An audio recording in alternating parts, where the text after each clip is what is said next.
शौकत यूसुफजई साहब, आपके इल्म में होगा कि गुज़िश्ता रोज इलेक्शन कमीशन में अहम इजलास भी हुआ जिसमें सिक्योरिटी स्टैब्लिशमेंट ने आज के सारे अखबारों में भी इसके हवाले से खबरें हैं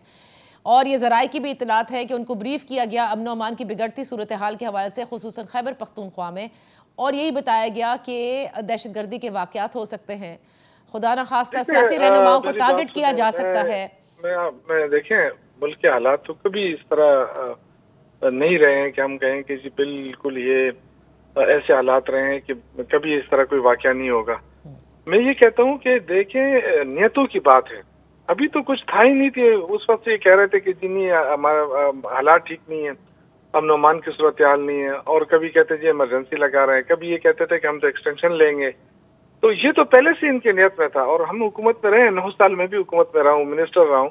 मुझे पता है कि आप ब्रीफिंग तैयार करके किस तरह देते हैं ब्रीफिंग। ये तो शुरू से आप मुझे बताएं कि गवर्नर का काम तो सिर्फ तारीख देना था,